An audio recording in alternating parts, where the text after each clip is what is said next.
Assalamualaikum warahmatullahi wabarakatuh. Salam sejahtera untuk kita semua. Perkenalkan, saya Muhammad Fathul Anwar, dosen dari Program Studi Agribisnis Fakultas Pertanian Universitas Bantara Soekarjo.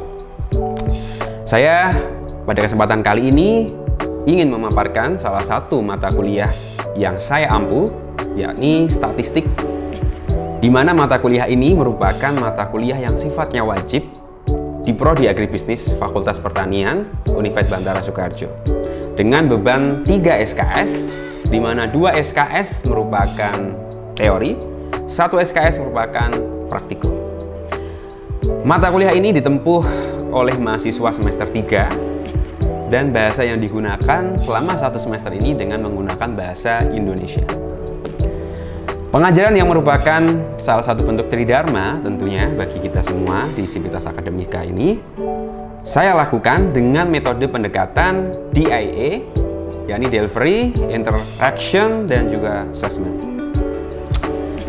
Sedikit untuk kuliah di statistik adalah mata kuliah yang membahas berbagai macam hal, khususnya tentang pengertian statistik, cara pengumpulan datanya, distribusi frekuensinya, cara penyusunan datanya, tendensi sentralnya, yakni mean, median, dan modus, harga penyimpangan, distribusi teoritis, distribusi sampling, estimasi atau penaksiran, pengujian hipotesis, serta analisa regresi.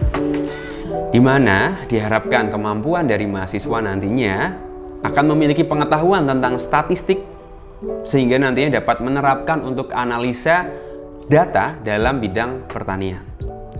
Mahasiswa juga diharapkan dapat menerapkan ilmu statistik yang ada dalam melaksanakan penelitian untuk tugas akhirnya nanti.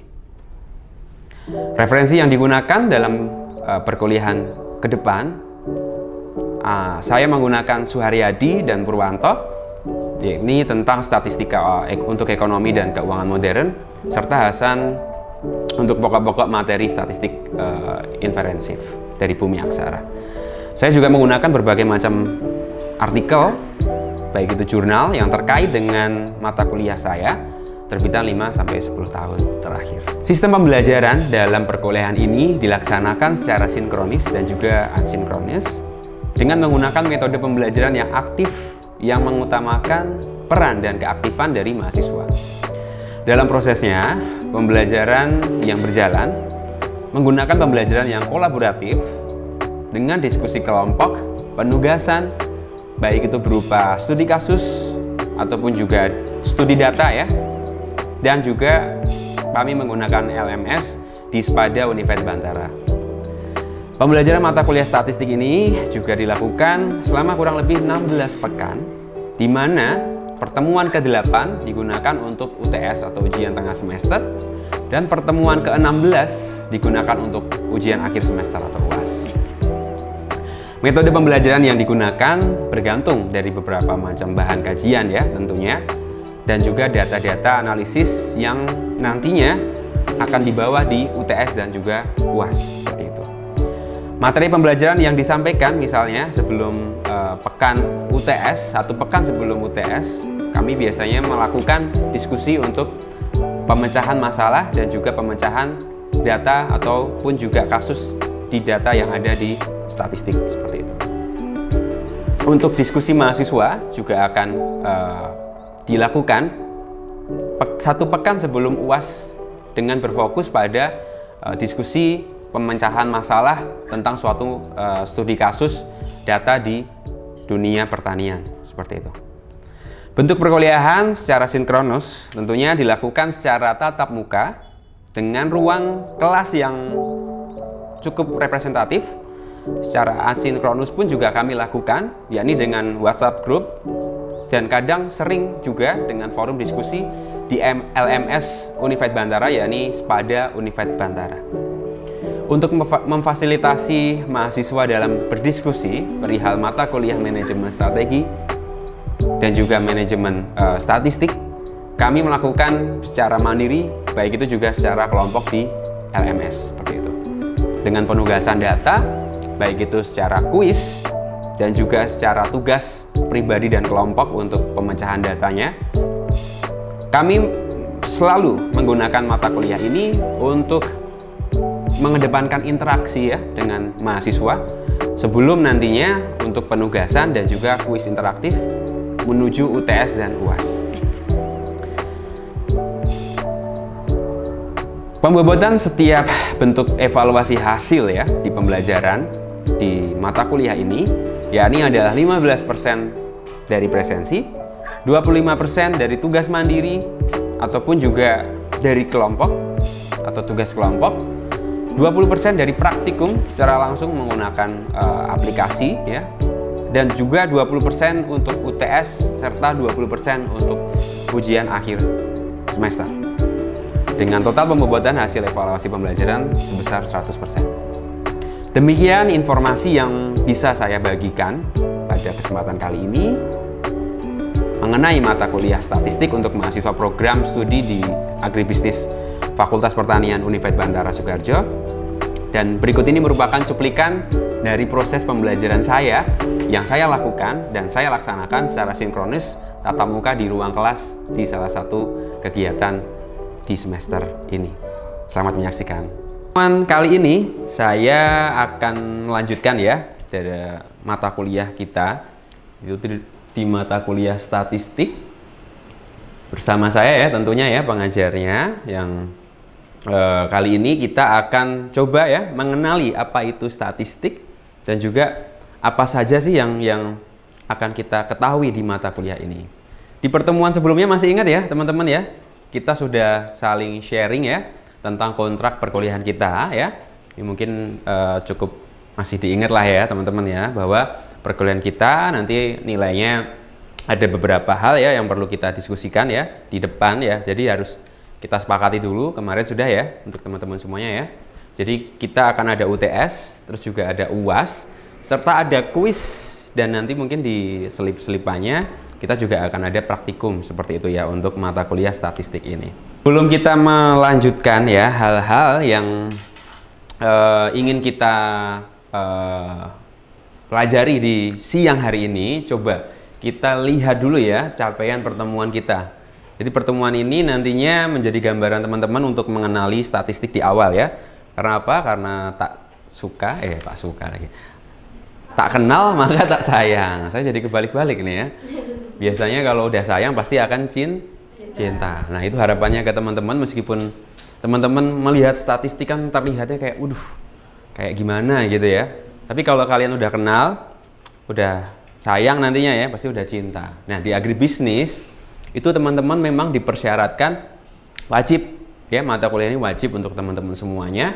Di pertemuan ini nanti harapannya ya teman-teman dapat mampu menjelaskan batasan materi statistik gitu ya. Jadi gambaran materi statistik itu sampai sejauh apa.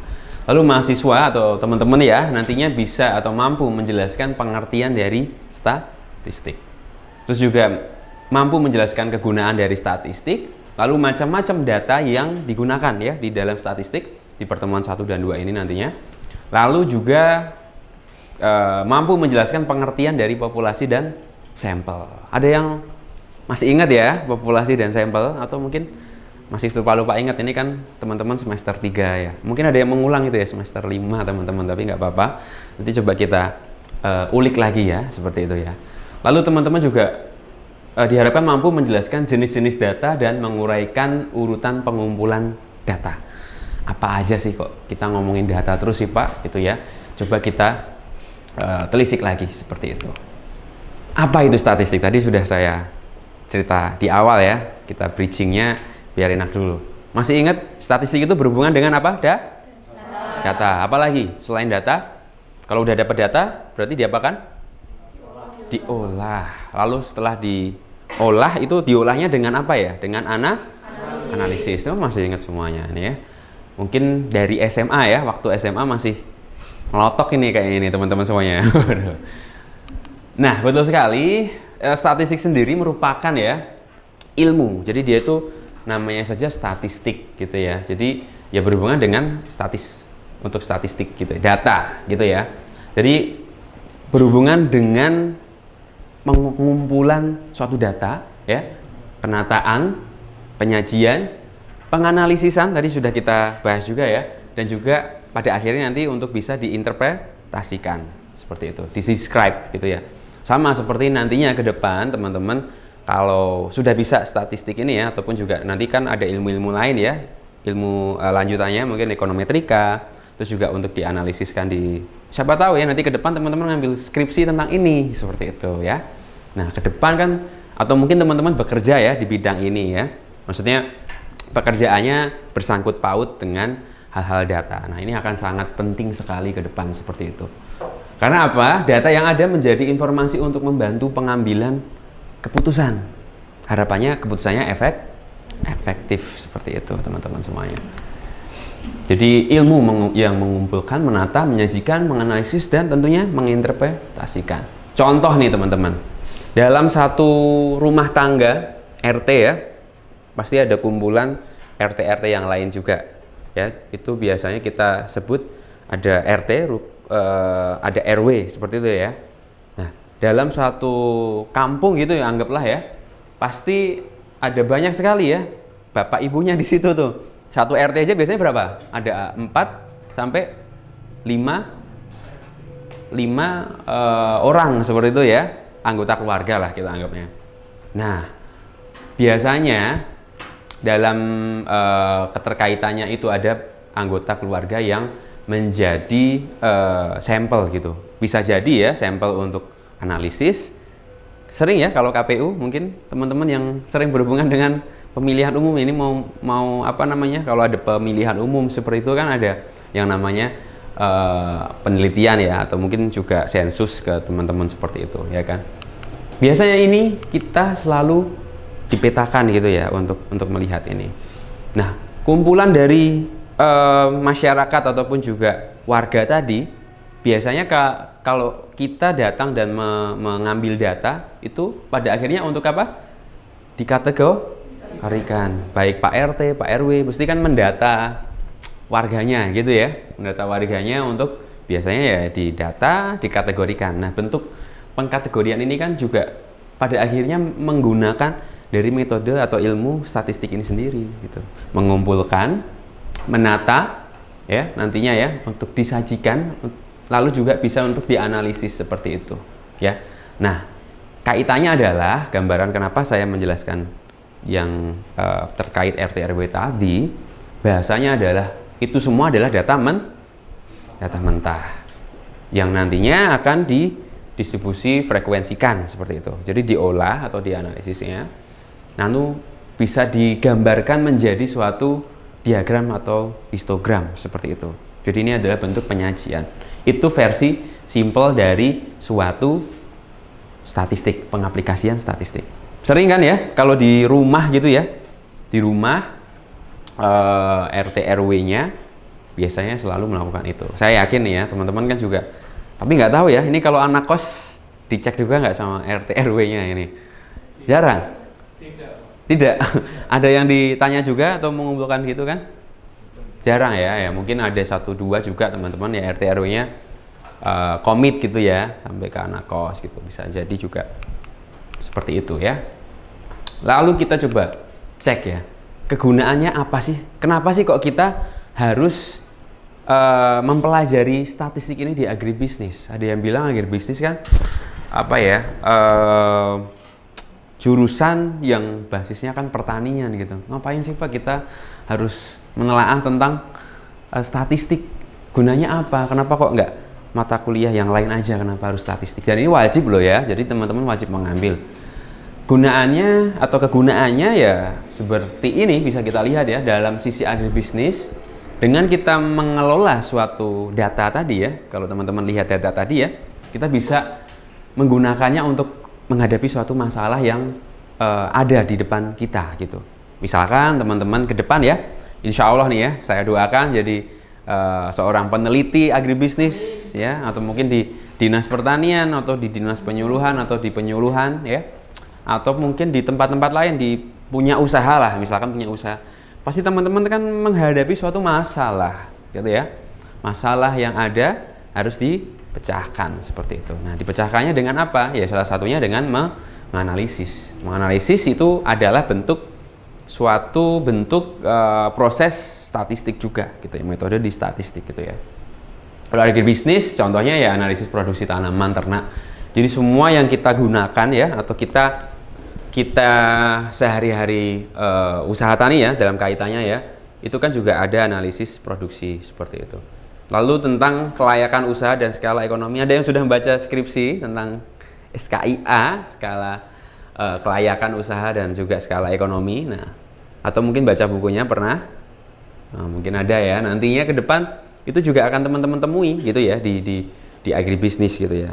Tentu kita harus bisa ngecek ya kelayak atau tidak suatu usaha tani misalkan seperti itu.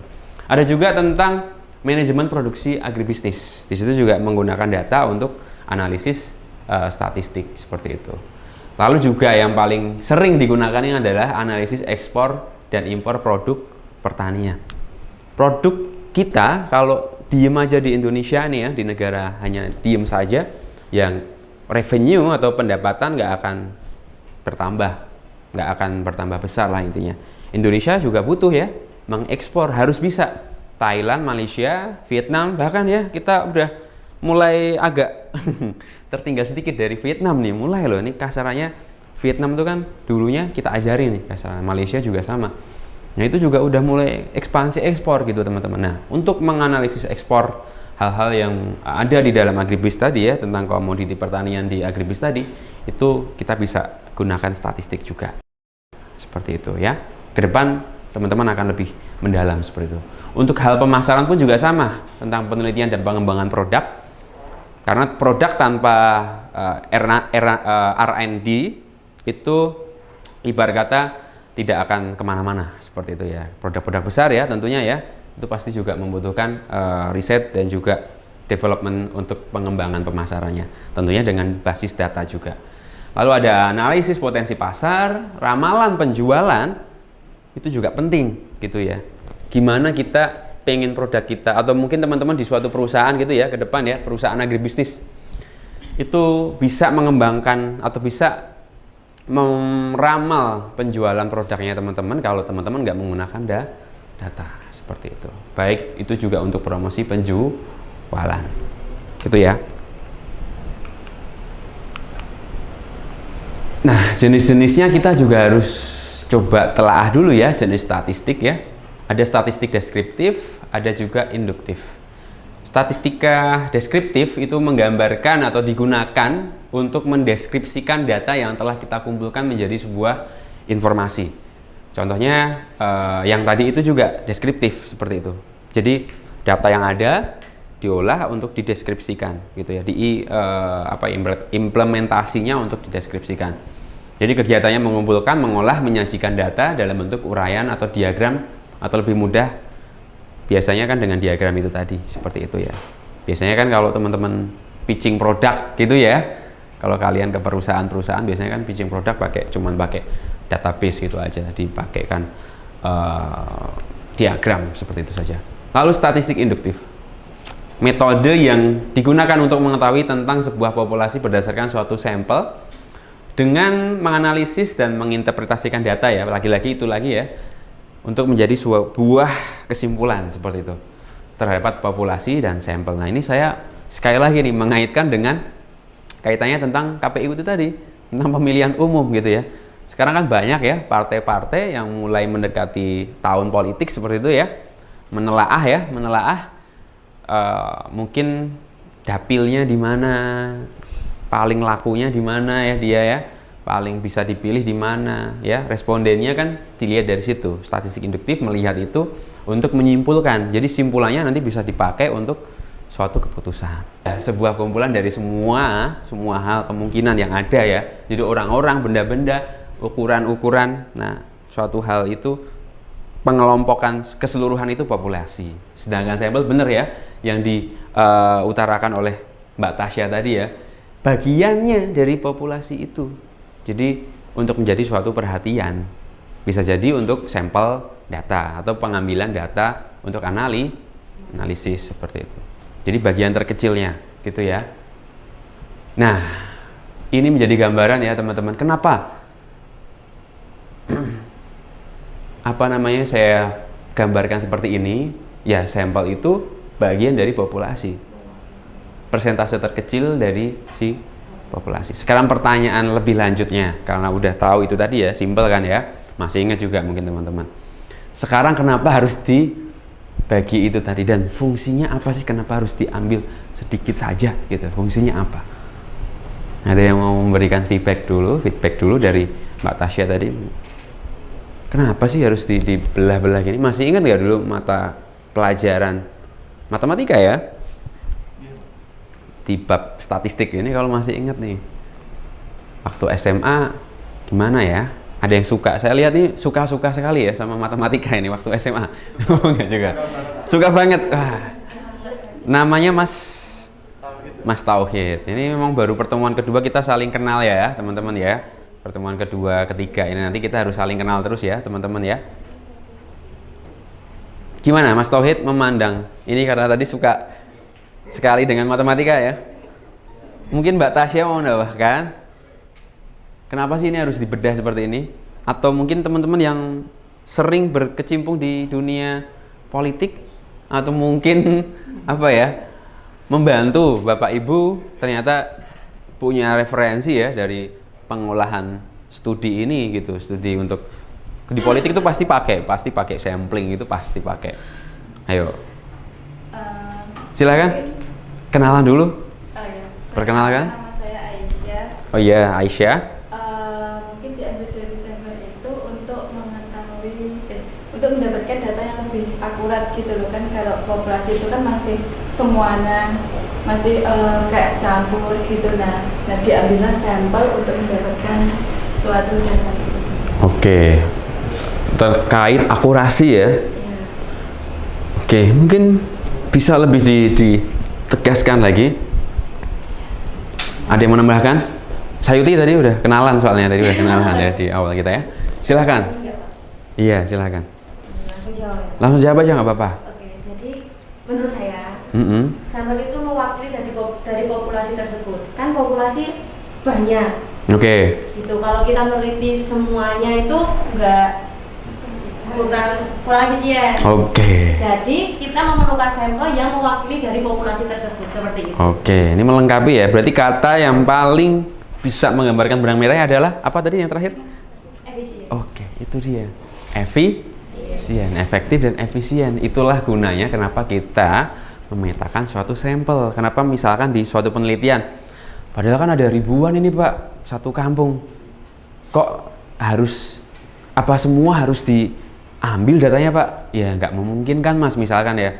Ya kalau memungkinkan, misalkan cuma 1000 dikejar gitu, dapat. Tapi kalau datanya se-Indonesia, berapa menurut kita? 23.000 ya? Udah mulai 22.000, 23.000-an sekian ya. Coba bayangkan, kan tidak mungkin. Bisa aja via sensus, tapi kalau penelitian yang mendalam itu sensus saja kurang ya, tidak cukup seperti itu. Itulah gunanya sampel, untuk mengefektifkan, mengefisiensikan suatu bentuk pengambilan data atau penganalisisan data suatu populasi. Tidak perlu mengambil suatu populasi ini tadi dari Mbak Aisyah tadi ya, tidak perlu, harus kita bisa mengambil contoh saja sudah cukup seperti itu. Apapun ya, apapun. Tadi saya kaitkan dengan politik biar teman-teman ngeh gitu ya, karena kan ini lagi demamnya mulai menuju ke politik gitu ya. Nah, kita coba kita gali ya jenis-jenis data ini ya. Data sendiri kalau kita mengambil sampel tadi, ini ke depan juga teman-teman kalau melakukan penelitian ya. Kan ini teman-teman belum melakukan penelitian semua ya. Saya harap ke depan teman-teman bisa lebih semangat lagi ya.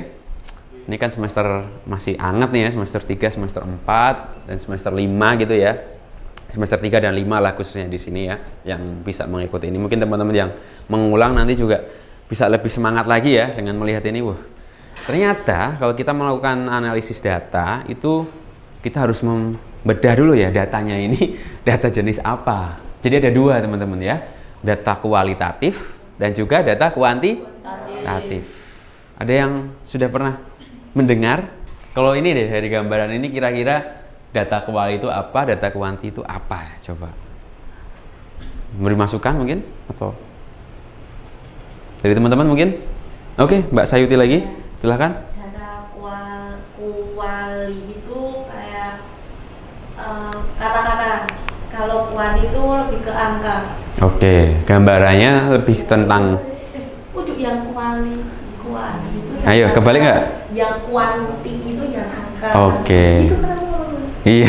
Ya bener. Udah sesuai ya tadi ya. Jadi betul, data kuanti itu ini ya data kuanti itu ya berkaitan dengan angka, sedangkan kuali itu non angka. Bentuknya bisa ya pengejawantahan perspektif, pengejawantahan pendapat, pengejawantahan deskripsi gitu ya, itu kuali ya. Misalkan ya menggambarkan suatu jenis kelamin gitu ya. Nah, ini kan data kuali gitu ya. Ada kelamin perempuan, ada laki-laki gitu ya.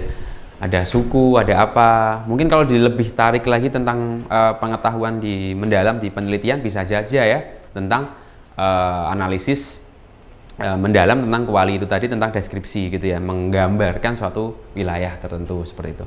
Itu non angka. Sedangkan kuanti itu bentuknya adalah angka seperti itu. Jadi berkaitan dengan berbagai macam angka, ya kaitannya dengan berbagai macam. Mungkin ada berat badan, jumlah mobil, jumlah karyawan. Nanti kalau dibedah lagi kita coba bisa akan cek lagi gitu ya.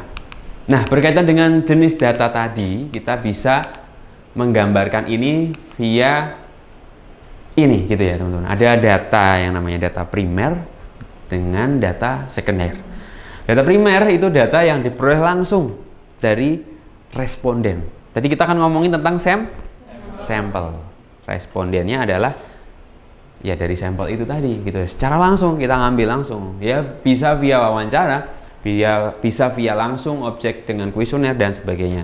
Seperti itu ya.